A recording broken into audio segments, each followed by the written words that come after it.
નમસ્કાર દર્શક મિત્રો, આપ નિહાળ રહ્યા છો સાઈ ગ્રુપ મીડિયા હાઉસ દ્વારા સંચાલિત નવસારી લાઈવ અને ઝટપટ ન્યૂઝ। દિવસભરની ઘટનાઓથી અવગત કરાવતું એકમાત્ર બુલેટિનમાં જુઓ દેશ અને દુનિયાના આજના મહત્વના સમાચાર। प्रदेश कांग्रेस द्वारा हाल जन आक्रोश यात्रा योजवामां आवी रही है, त्यारे वलसाडथी निकळेली आ यात्रा खेरगाम तालुकाना वडपाडा गामे पहोंची हती अने बारोलिया खाते रात्रि सभा योजाई हती, जेमां कांग्रेसना नेताओं द्वारा सरकारनी आकरी टीकाओ करवामां आवी हती। अनेक कार्यकर्ताओ आ रात्रि सभामां उपस्थित रह्या हता। त्यारे जिल्ला कांग्रेसना प्रमुख शैलेषभाई साथे प्रदेशना नेता एवा अमित चावड़ा, तुषार चौधरी सहितना महानुभावो उपस्थित रह्या हता। नवसारी जाणीती नवसारी हाईस्कूल ट्रस्ट ने स्वर्गस्थ डॉक्टर मधुरिका जसवंत नायक द्वारा 51 लाख जेवुं मातबर दान आपवामां आव्युं छे। तेमनी वसियतमां आ दाननी जाहेरात करी गया हता। परिणामे आ दान तेमने वसियतने आधारे आ ट्रस्टने सोंपवामां आव्युं छे। आ ट्रस्ट द्वारा नवसारी हाईस्कूल और डीडी गर्ल्स हाईस्कूल चलाववामां आवी रही है और अगाऊ मधुरिकाबेन आ ट्रस्टमां पण सेवा आपी चूक्या छे। मधुरिकाबेने अनेक जग्याए पण दानो जाहेर कर्या हता अने तेओ ज्यारे जीवित हता त्यारे पण अनेक संस्थाओने तेओ दान आपता रह्या हता। त्यारे तेमना अवसान बाद पण तेमना दाननो अविरत प्रवाह जोवा मळ्यो हतो। 51 लाखनुं दान मळता ज नवसारी केळवणी ट्रस्ट द्वारा तेमनो आभार व्यक्त करवामां आव्यो हतो।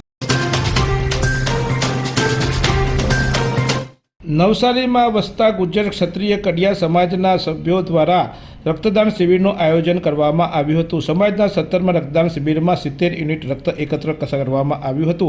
શ્રમજીવી કડિયાઓએ રક્તદાન કરીને માનવતા મહેકાવી હતી। રક્તદાન એ શ્રેષ્ઠ દાન છે અને સમાજના શ્રેષ્ઠીઓ દ્વારા અપીલ કરાતા રક્તદાન માટે લાંબી લાઈનો જોડાવા મળી હતી।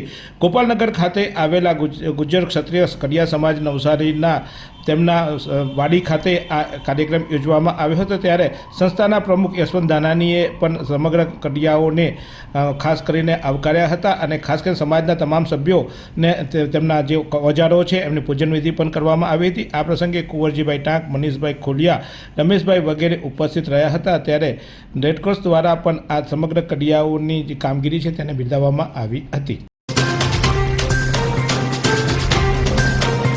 केंद्र सरकार द्वारा हाल बजेट जाहिर करवामां आव्युं छे, त्यारे आ बजेट में युवानो जोड़ाय अने बजेट ने समझे ते माटे माय भारत बजेट क्विंटेशन 2026 नो आरंभ करवामां आव्यो छे, जेमां अनेक युवानो 3 तबक्काओमां आ स्पर्धामां भाग लई वडाप्रधान साथे संवाद करवानी तक मळवानी छे। 3 फेब्रुआरी थी 17 फेब्रुआरी सुधी ऑनलाइन जे वेबसाइट छे माय भारत गवर्नमेंट इन पर जई ऑनलाइन नोंधणी करावવાની છે અને ત્યારબાદ તેમાં જે અલગ અલગ પ્રકારના તબક્કાઓ છે એ તબક્કાઓમાં ભાગ લેતા અંતિમ તબક્કાઓમાં વડાપ્રધાન નરેન્દ્ર મોદી સાથે વિર્ચ્યુઅલ માધ્યમ દ્વારા કેન્દ્રીય બજેટ 2026 અંગે સીધો સંવાદ કરવાની તક પણ યુવાનોને મળવાની છે। ત્યારે આ સમગ્ર સ્પર્ધામાં ભાગ લેવા માટે નવસારીના યુવાનોને અપીલ કરવામાં આવે છે। એવી કઈ હોસ્પિટલ છે જ્યાં કેન્સર માટે સર્જરીની સેવા હોય, કીમોથેરાપીની સારવાર હોય, રેડિયેશનની સારવાર હોય, પીટી સીટી સ્કેન હોય, કેન્સરની પેથોલોજી હોય, મેમોગ્રાફી હોય, એટલે કે બધું જ।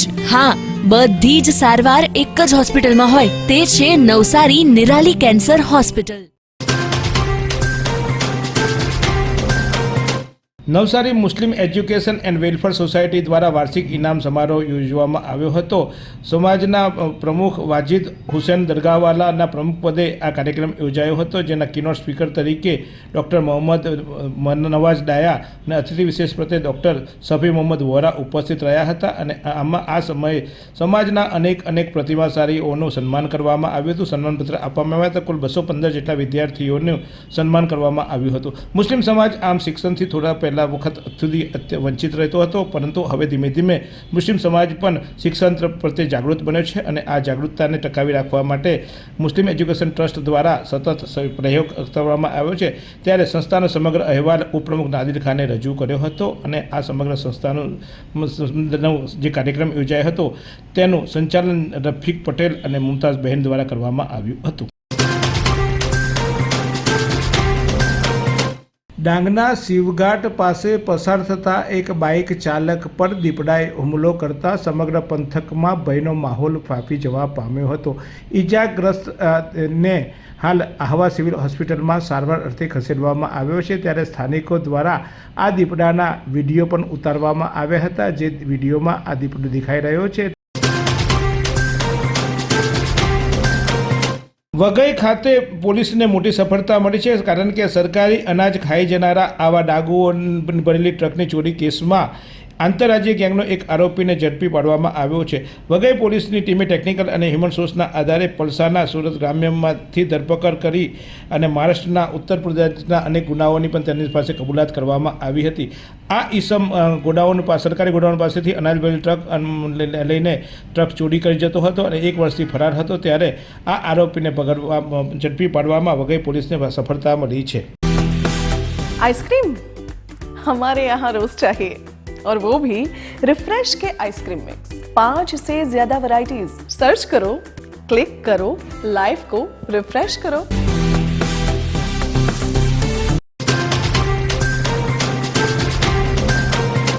વઘઈ પોલીસ અને વઘઈ એલસીબી એટલે કે આ ડાંગ એલસીબી દળના સંયુક્ત ઓપરેશનથી ફોરેસ્ટ કર્મચારીની હત્યાનો ભેદ ઉકેલાયો. 3 લાકડા ચોરો ઝડપાયા. ડાંગ જિલ્લાના વઘઈ પોલીસ અને એલસીબી પોલીસની સમગ્ર તપાસ દ્વારા આ સમગ્ર ગુનાનો ભેદ ઉકેલાયો હતો, ત્યારે 3 લાકડા ચોરો ઝડપાયા છે. વઘઈ પોલીસ સ્ટેશનમાં વન વિભાગના એક નિષ્ઠાવાન કર્મચારીની હત્યા કરી ફરાર થઈ ગયેલા આરોપીઓને પકડવા માટે પોલીસ દ્વારા સતત ઓપરેશન ચાલી રહ્યું. ત્યારે 31 જાન્યુઆરી 2026ના રોજ વઘઈ તાલુકાના બોરી ગાંવઠા ગામે બનેલી આ ઘટનામાં 3 આરોપીને ઝડપી પાડવામાં આવ્યા છે.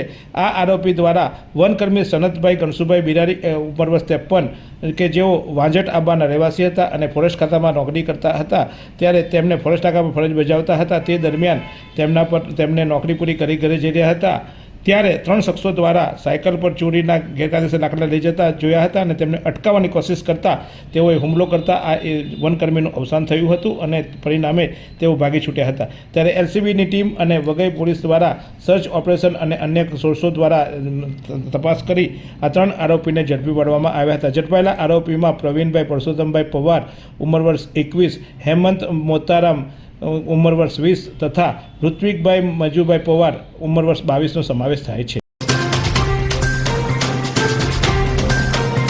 રસ્તા પર ગેરકાયદેસર દબાણો એ સમગ્ર જિલ્લાની સમસ્યા છે અને પરિણામે ટ્રાફિક જામ સહિતના અનેક પ્રશ્નો ઉપસ્થિત થાય છે. ત્યારે આ દબાણ હટાવવા માટે અનેક પંચાયતો વિસ્તારમાં પણ રજૂઆત કરવામાં આવી છે. ત્યારે ચીખલી પંચાયત દ્વારા આવા રીતે દબાણ કરનારાઓને નોટિસ આપવામાં આવી છે. ખાસ કરીને જાહેર માર્ગ પર દબાણ કરનારાઓને આખરી નોટિસ આપવામાં આવી છે.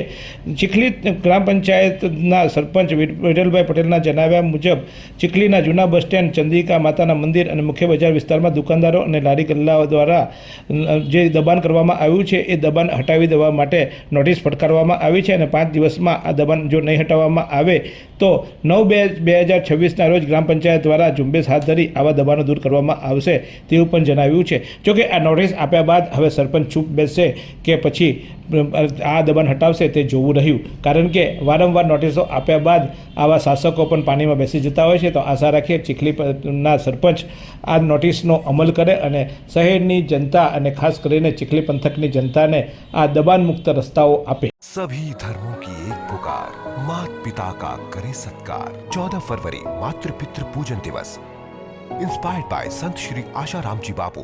14 फरवरी से एक नई शुरुआत करें, मनाएं मातृ पितृ पूजन दिवस, क्योंकि प्रेम तो पवित्र होता है. इंस्पायर्ड बाय संत श्री आशारामजी बापू. जागृत देव है माता पिता, तो आओ करें उनकी पूजा और मनाएं 14 फरवरी मातृ पितृ पूजन दिवस. Inspired by Sant Shri Asharamji Bapu.